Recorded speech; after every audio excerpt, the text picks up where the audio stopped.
telephone company repairman. One afternoon, I was sent out to do a little rescue job.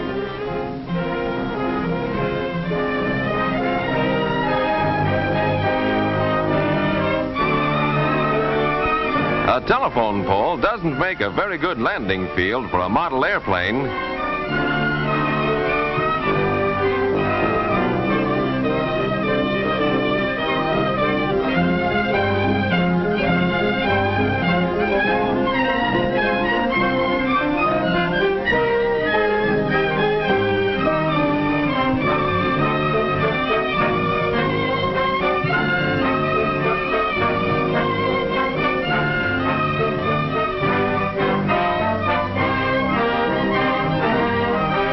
The boys their names.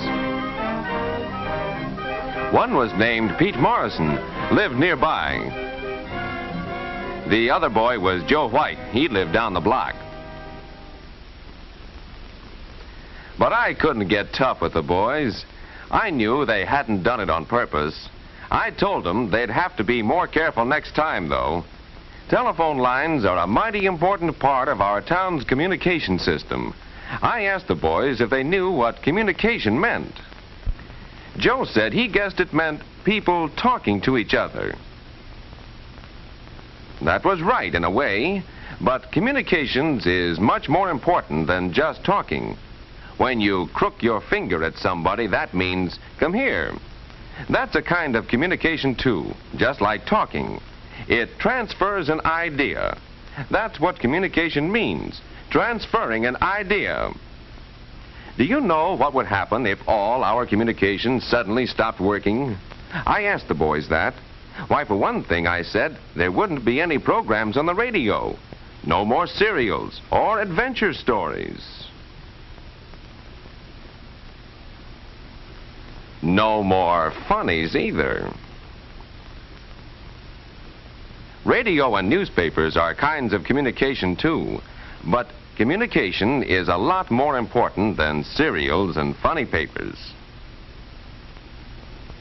Suppose you became sick all of a sudden and your mother decided to call the doctor. If the phone was out of order, it might be hours before he could be reached, and that could be serious. Without communications, our town wouldn't get along well at all. But we could still talk to each other, Pete said. Pete was right. Talking together face to face is a form of communication. That's the simplest kind we have. But when we aren't that close together, when we're so far apart that we can't even shout to each other, then we need another kind of communication. I showed Pete and Joe what I meant. Even when you're several blocks apart, you can still talk together. Over a telephone wire. We might say the wire ties you together. Communications tie everybody in our whole community together like that.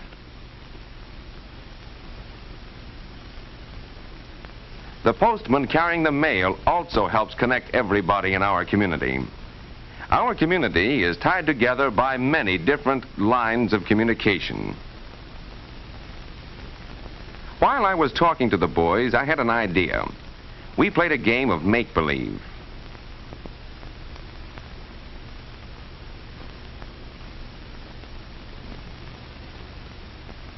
We pretended a roll of tape was Pete's house, and another roll was Joe's house. An insulator was a church. It even had a steeple. Joe's pocket knife was a butcher shop, and a notebook was the boys' school.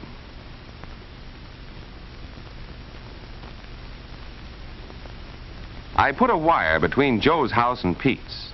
There was a telephone connection at Pete's house, and a connection at Joe's house.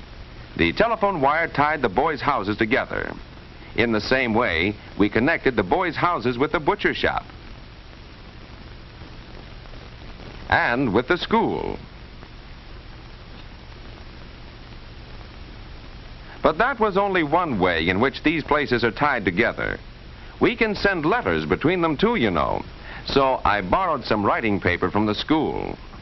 We pretended the pieces of paper were letters, As the boys knew, a letter could be sent from Pete's house to Joe's. The butcher shop could send a bill to Joe's house. Mail could be sent between all these places. But what about the church, Pete wanted to know. I said, sure. We can telephone or send mail to the church, too. But there's another way a church can communicate with us, isn't there? The boys couldn't guess how. They hadn't thought of the church bells. The bells say, "Come to church, come to church." I explained that you hear certain kinds of communication. What does the alarm clock say? It says, "Get up, time to go to work." What does a factory whistle say? It says, "Everybody quit work, time to go home." What does the siren on the fire truck say? It says, "Get out of the way, there's a fire." But I explained, there are also kinds of communication that you see instead of hear. When a policeman raises his hand, what does his signal mean? That's right, it tells the people in the cars to stop or go.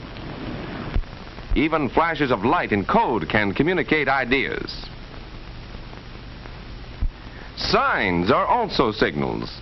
Some signs don't even need words, like this one. Other signs come right out and say it. They give a warning to keep people from getting hurt. People read newspapers that tell the latest happenings.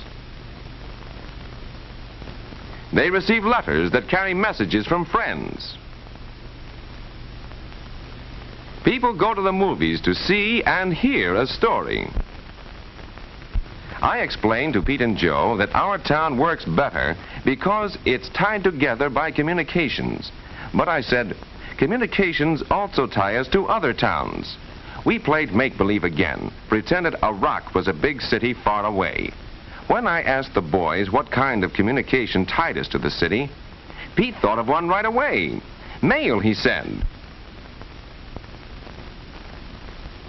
Then Joe thought of another kind of communication. Telephone long distance.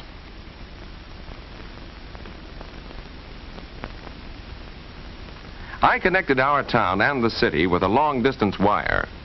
After they leave our town, I said, telephone wires run along the highway and across the fields and over the rivers, all the way to the city. And in the city, there are telephone operators and switchboards which make it possible for us to talk with people in almost every country in the world. But, I said, there are other long-distance communications besides the telephone. Radio doesn't even need wires. In split seconds, through the air, it brings voices from abroad and makes us neighbors of people, half a world away. We have television, too, so that we can see as well as hear events happening far away. You see, communication ties us to everyone, everywhere. There are simple kinds like talking together, and complicated kinds like television. But simple or complicated, all are important.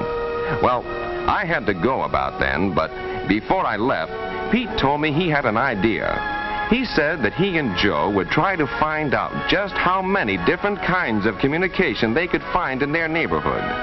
Say, I'll bet they had fun. How would you like to try that idea?